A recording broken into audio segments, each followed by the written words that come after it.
اگلے 10 دنوں میں ہزارہا تربیت یافتہ سپاہی امارات مصر کی فوج میں آ گئے۔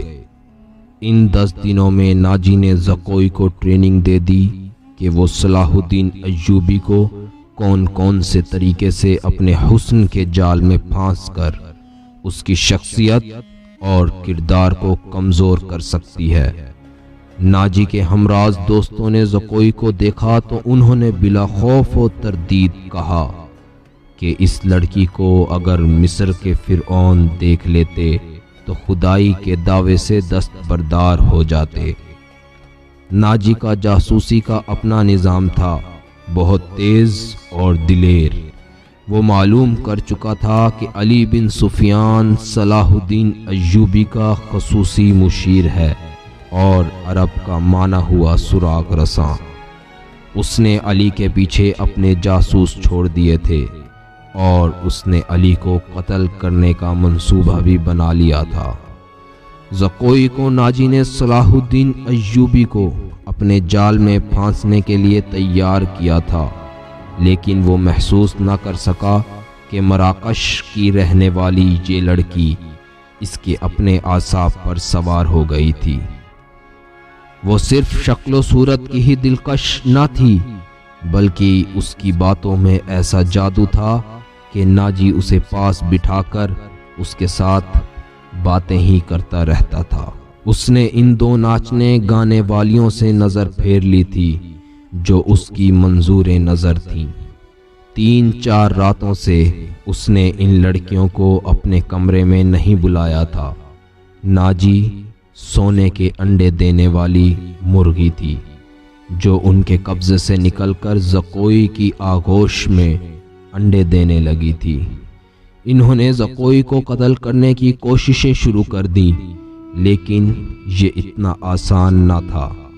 علی بن سفیان نے صلاح الدین ایوبی کا محافظ دستہ بدل دیا۔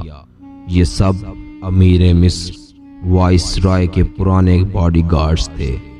ان کی جگہ اس نے ان سپاہیوں کے باڈی گارڈز کا دستہ تیار کیا جو نئی بھرتی سے شامل ہوئے تھے۔ ناجی کو یہ تبدیلی بالکل پسند نہ تھی، لیکن اس نے صلاح الدین ایوبی کے سامنے اس تبدیلی کی بے حد تعریف کی اور ساتھ ہی درخواست کی کہ صلاح الدین ایوبی اس کی دعوت قبول کر لے۔ ایوبی نے جواب دیا کہ وہ 1 دن میں اسے بتائے گا کہ وہ کب دعوت قبول کر سکے گا۔ اس کے چلے جانے کے بعد ایوبی نے علی بن سفیان سے مشورہ لیا کہ وہ دعوت پر کب جائے۔ علی نے اسے مشورہ دیا کہ اب وہ کسی بھی روز دعوت قبول کر لے۔ دوسرے ہی دن ایوبی نے ناجی کو بتایا کہ وہ کسی بھی روز دعوت پر آ سکتا ہے۔ ناجی نے 3 روز بعد کی دعوت دی اور بتایا کہ یہ دعوت کم اور جشن زیادہ ہوگا، اور یہ جشن شہر سے دور صحرا میں مشعلوں کی روشنی میں منایا جائے گا۔ ناچ گانے کا انتظام ہوگا۔ باڈی گارڈز کے گھڑ سوار اپنے کرتب دکھائیں گے۔ شمشیر زنی اور بغیر ہتھیاروں کی لڑائی کے مقابلے ہوں گے، اور صلاح الدین ایوبی کو رات وہیں قیام کرایا جائے گا۔ یہ خبر جب صلاح الدین ایوبی کے اسٹاف تک پہنچی کہ ناجی صلاح الدین ایوبی کے اعزاز میں جو جشن منعقد کر رہا ہے اس میں ناچ گانا ہوگا اور شراب بھی پی جائے گی، اور صلاح الدین ایوبی نے اس جشن کی دعوت ان خرافات کے باوجود قبول کر لی ہے، تو سب حیرت سے ایک دوسرے کا منہ دیکھنے لگے۔ کسی نے کہا ناجی جھوٹ بولتا ہے، وہ دوسروں پر اپنا رعب ڈالنا چاہتا ہے، اور کسی نے یہ رائے دی کہ ناجی کا جادو صلاح الدین ایوبی پر بھی چل گیا ہے۔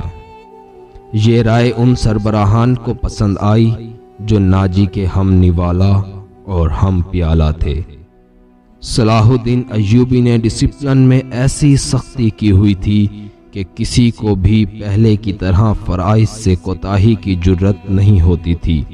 وہ اس پر خوش تھے کہ آج امیر مصر نے کسی جشن میں شراب اور رقص کی اجازت دے دی ہے تو کل پرسوں وہ خود بھی ان رنگینیوں کا رسیاں ہو جائے گا۔ صرف علی بن سفیان تھا جسے معلوم تھا کہ صلاح الدین ایوبی نے خرافات کی اجازت کیوں دی ہے۔ جشن کی رات آ گئی۔ ایک تو چاندنی رات تھی، صحرا کی چاندنی اتنی شفاف ہوتی ہے کہ ریت کے ذرے بھی نظر آ جاتے ہیں۔ دوسرا، ہزارہا مشعلوں نے وہاں صحرا کی رات کو دن بنا دیا تھا۔ باڈی گارڈز کا ہجوم تھا جو ایک وسیع میدان کے گرد دیوار کی طرح کھڑا تھا۔ ایک طرف جو صلاح الدین ایوبی کے بیٹھنے کے لیے مسند رکھی گئی تھی وہ ایک بہت بڑے بادشاہ کا تخت معلوم ہوتی تھی۔ اس کے دائیں بائیں بڑے رتبوں کے مہمانوں کی نشستیں تھیں۔ اس وسیع و عریض تماشا گاہ سے تھوڑی دور مہمانوں کے لیے خوبصورت خیمے نصب تھے۔ ان سے ہٹ کر ایک بڑا خیمہ صلاح الدین ایوبی کے لیے نصب کیا گیا تھا جہاں اسے رات بسر کرنی تھی۔ علی بن سفیان نے وہاں انتظامات کرنے شروع کر دیے۔ علی جب انتظامات کر رہا تھا وہاں ناجی زکوئی کو آخری ہدایات دے رہا تھا۔ اس شام زکوئی کا حسن کچھ زیادہ ہی نکھر آیا تھا۔ اس کے جسم سے ایسے عطر کی بھینی بھینی بو اٹھ رہی تھی جس میں سحر کا سا تاثر تھا۔ اس نے بال اریاں کندھوں پر پھیلا دیے تھے۔ سفید کندھوں پر سیاہی مائل بھورے بال زاہدوں کی نظروں کو گرفتار کر رہے تھے۔ اس کا لباس اس قدر باریک تھا کہ اس کے جسم کے تمام نشیب و فراز صاف نظر آتے تھے۔ اس کے ہونٹوں پر قدرتی تبسم ادکھلی قلی کی مانند تھا۔ ناجی نے اس کو سر سے پاؤں تک دیکھا اور کہا، ایوبی پر شاید تمہارے حسن کا اثر نہ ہو، اپنی زبان کا استعمال کرنا۔ سورج غروب ہو گیا، مشعلیں جل اٹھیں۔ صلاح الدین ایوبی گھوڑے پر سوار آ گیا۔ سازوں نے دف کی آواز پر استقبالیہ دھن بجائی اور صحرا امیر مصر صلاح الدین ایوبی زندہ باد کے نعروں سے گونجنے لگا۔ جب صلاح الدین ایوبی اپنی مسند پر بیٹھا تو مختلف کرتب شروع ہو گئے۔ بہادری اور شجاعت کے ان مظاہروں میں ایوبی جذب ہو کر رہ گیا تھا۔ اسے ایسی ہی بہادر فوج کی ضرورت تھی۔ وہ اس جشن میں اپنی آنکھوں یہی دیکھنے آیا تھا کہ یہ فوج کردار کے لحاظ سے کیسی ہے۔ اس نے شراب و رقص کی محفل کی اجازت اس لیے ہی دی تھی کہ وہ دیکھنا چاہتا تھا کہ یہ فوج کس قدر عیش و عشرت میں ڈوبی ہوئی ہے۔ صلاح الدین ایوبی نے اس کا بغور جائزہ لیا۔ وہ شراب پیتی فوج کو دیکھ رہا تھا۔ پھر ناجی سے اس نے کہا، 50,000 سپاہی کی یہ فوج کس طرح منتخب کی ہے؟ کیا یہ آپ کے بدترین سپاہی ہیں؟ نہیں امیر مصر، ناجی نے غلامانہ لہجے میں جواب دیا، یہ 2000 عسکری میرے بہترین آدمی ہیں۔ آپ نے ان کا مظاہرے دیکھے لیکن ان کی بہادری نہیں دیکھی۔ میدان جنگ میں یہ جس جان بازی کا مظاہرہ کریں گے وہ آپ کو حیران کر دے گا۔ آپ ان کی بدتمیزی کو نہ دیکھیں، یہ آپ کے اشارے پر جانیں قربان کر دیں گے۔ صلاح الدین ایوبی نے خاموشی سے ناجی کی بات سنی۔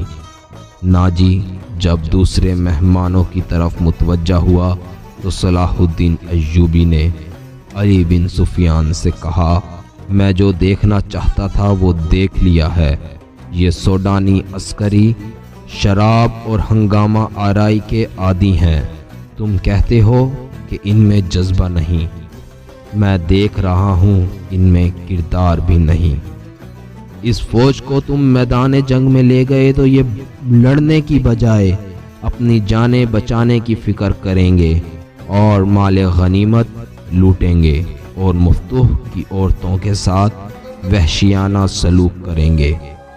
اس کا علاج یہ ہے۔ علی بن سفیان نے کہا، آپ نے جو مختلف خطوں سے فوج تیار کی ہے اسے ناجی کے اس 50,000 سوڈانی لشکر میں مدغن کر دیا جائے۔ برے سپاہی اچھے سپاہیوں کے ساتھ مل کر اپنی عادات بدل لیا کرتے ہیں۔ صلاح الدین ایوبی مسکرایا اور کہا، یقیناً تم میرے دل کا راز جانتے ہو۔